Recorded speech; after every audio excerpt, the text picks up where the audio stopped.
Welcome to the Productivity Podcast. Delighted today to be joined by James Scott. James is head of the Customer Experience Strategy and Deployment at the Post Office, as well as being the Customer Experience Leader of the Year 2020. Hi, James. How you doing? Hi, Simon. Good, thank you. And thanks for the invite to come on the podcast. Great to be with you.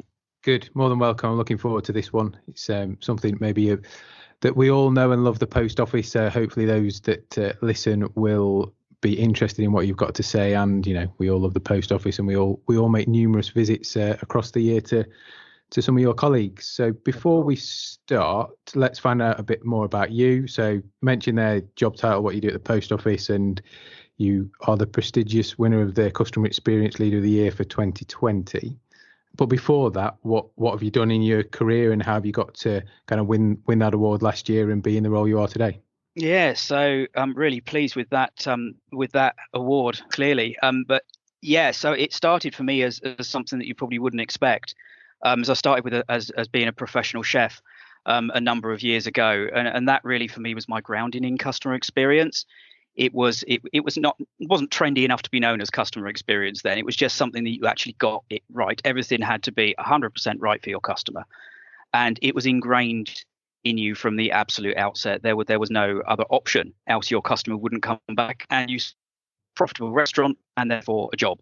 So it was all my grounding in customer experience is down to that, really. And then I made the move from there across into food retail. Spent a number of years in a number of jobs with Sainsbury's before moving across then into Woolworths, and then various jobs with Woolworths around IT and supply chain and things like that, before I then joined the Post Office, which now has just ticked over 16 years, which is I'm really proud of. And lots of different jobs in the Post Office, going through sales and operations, various different project management roles, until the time was right, really, to come into customer experience. And I think we're making a really good place on that now. So yeah, great place to be now. Good. I never realised you were a chef. So cooking up a storm from the start. There we go. There's loads of anecdotes you can get in there for that one. Yeah, I'm sure some more will spring to mind. I'll try my best to push them to the back of my mind and not ruin it by coming up with corny stuff. We're going to kind of have a bit of a tour around your world in today's podcast. Look at some of the things that you and the Post Office teams have been doing in the pandemic, so the last 12 months.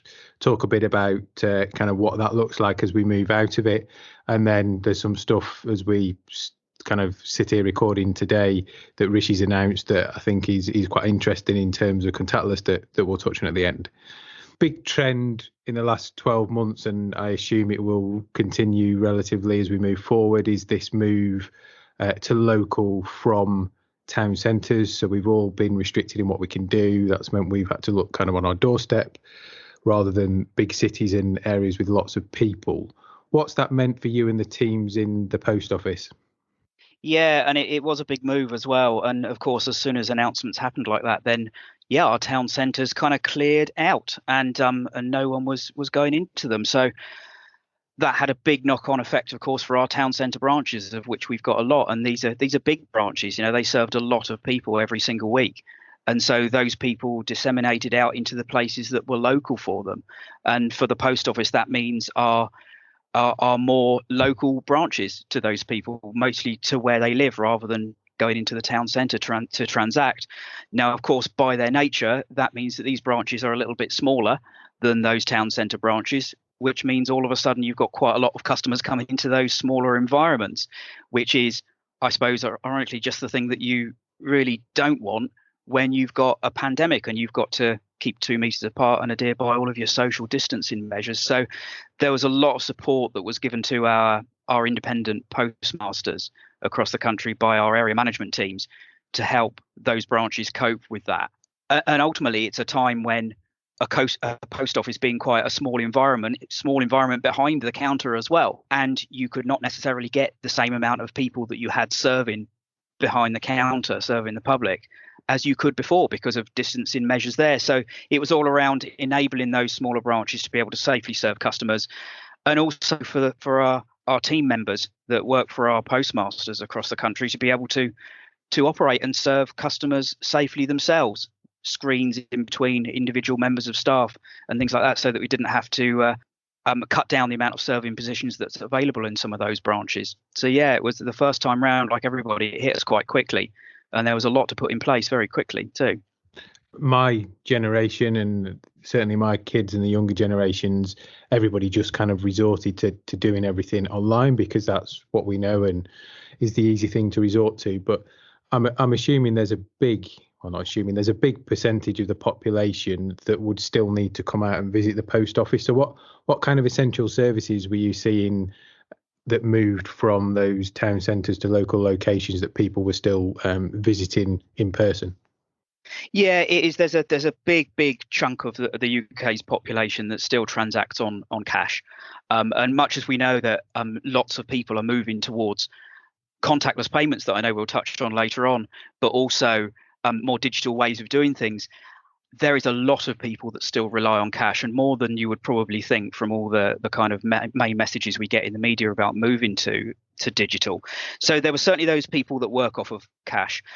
There's certainly people that need those essential services, driving licenses, that kind of stuff that you need to get done. But also with the increase in people using online shopping, that means there's an increase in movement of the physical things that those people buy when they are online shopping. So, of course, there is a large amount of people doing click and collect at the post office. There was a very large amount of people that during times of COVID restrictions, they've actually started selling a lot more stuff online. So it wasn't just from big businesses like Amazon that we went and bought more things from. We actually went online and sold more things, and people then bought more things on eBay, Amazon Marketplace, that kind of marketplace platform. So, of course, those things come through the post office sometimes in two journeys, once to send them and then again to actually collect them from the customer that's purchasing them at the other end. It was still a very, very busy time for us, and in some things busier than it was before. Trade patterns, of course, went all over the place, and it's very difficult to predict. But post office has really battled through, to be honest, and managed to keep a lot of branches open all the way through, which we're really pleased about, and obviously the public are too, because we can give access to those services. You should be proud of that and the teams that kind of have worked through this this period and out of the other side. It's not easy in any environment, I don't think, with the initial restrictions and then the ongoing ones that we've seen in place and the ones that continue to be in place to work in, you know, with the wearing of masks and all the PPE and the improved or increased cleaning that's been put in place across anywhere that's been open. It makes general day-to-day trading tricky.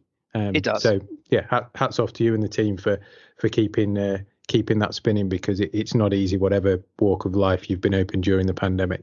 I mean, it's interesting actually, because the penny kind of just dropped with me when you were speaking. I hadn't really thought through the fact that it's kind of a two-way journey. So yes, that online piece is bread and butter to some people, but the whole eBay selling, let's say, marketplace stuff, somebody's still got to go somewhere to send it or post it. So no, that makes complete sense.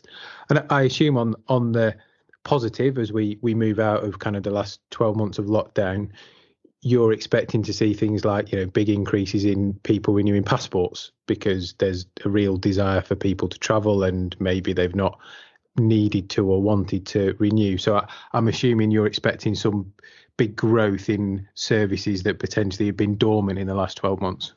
Yeah, definitely. I mean, there's a lot of pent up want to travel among a lot of people across the country. So I'm sure lots of people listening to this will have been planning trips, even if you're not at the stage that you're happy to book yet, which a lot of people are doing. And yeah, passports are going to be a very popular thing, because of course it's been about a year now, and so a lot of people passports will have expired in that time, or got near the 6 months that you normally need to have on your passport when you go abroad as a requirement. So that's going to be very busy. Travel money is of course at the moment a very practically non-existent business, apart from essential travel that people are taking some cash and what have you with them.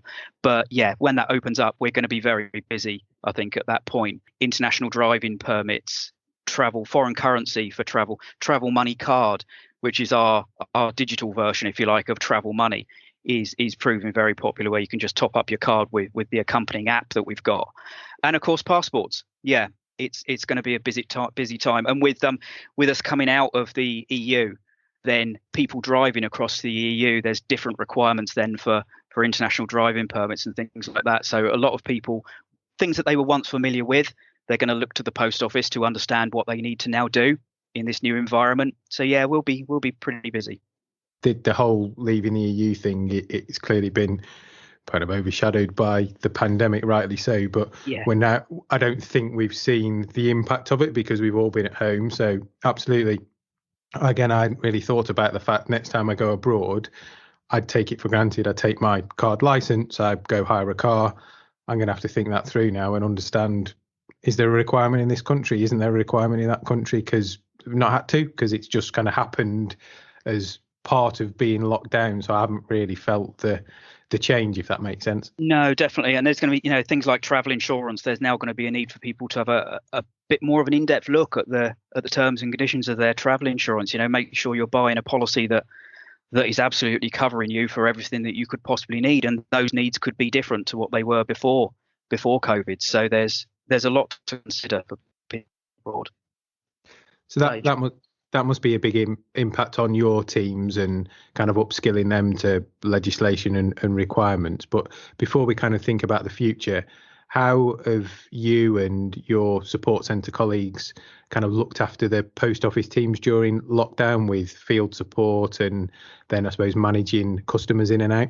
Yeah, and the field support has been the invaluable piece for us and for our postmasters. So it's our area managers. We have 94 area managers across the country, and they have a very local relationship with the postmasters that they support, and their support has been invaluable. To make sure that individual branches, postmasters, have the right information available to them around the things that they can claim for the government in the help that the government put in place during this type of thing, and but also just to be there and help with getting signage up, getting PPE supply into branches, and for our independent branches for them to know where to order this kind of thing from as well. And good solid signage. People look to signage now. You look for signage in a retail environment to tell you what to do and where to stand safely. And so, that's no small feat to get that out. So colleagues in marketing, there's 11,500 post office branches out there, and each one needs a really good, robust setup of floor stickers, signage to go on the door. People are often queuing outside because, as we've said, these are often, never mind the post office being quite small within the retail store that runs alongside the post office could be very small in environment too. So actually queuing is happening outside of the post office in a lot of locations, which of course, you put 2 meters between each person in a post office queue, potential reduced capacity sometimes at the counter, and you've got quite a long queue. Yeah, it's the kind of thing that we've all got used to, that kind of stuff, but it's still not easy for customers. We absolutely get that. And we can see that frustration from customers sometimes. We know it's not frustration at us at the post office. We know it's frustration with the whole setup and the pressures that something like COVID brings. But that's why we have area managers on the ground to really look after our postmasters, support them as much as ever we can, and to always have someone on call, really, so that you've got someone that can support you when you need it. Yeah, it sounds like a good strategy you had in place from the start. That support network outside of branched or whatever environment you're operating in is vital, because otherwise you can go stir crazy within the four walls or not be able to get the solutions, vent your frustrations at someone, and it boils over into something else, doesn't it? So sounds like you had a good plan in place from the start. So if we think about positive stuff, so moving forward, the world's going to open up however it will be looking. I'm sure you guys have been thinking about and have introduced some new services along the way in kind of the COVID times. I know we talked off air about some things that might be good for you to explain to us. So same day check cash in, cash direct, company payments via kind of scanning barcodes. Those all seem quite innovative things. Were they kind of in the plan, or were they driven by the pandemic to make life easier for your customers? They were purely driven by the pandemic. I mean, there's some services that are close to these ones that we've had in the past. But these ones were, there was 3 main things that we introduced. One, quite right, you talk about there, which was cash direct, a next day cash delivery service, this one. So actually we repurposed the special delivery service that our partners at Royal Mail have. And of course we sell to the customers at the post office. So you can send cash through this service. And it's one of the only services that you can actually send cash through. So where our customers just couldn't simply leave home or didn't want to or were not allowed to, we could get cash delivered to their door securely next day, which is invaluable for some customers. We had something called Fast Pace that we brought out, which was, a same day check encashment service, as you mentioned. If a person, again, can't leave home, they've got a checkbook.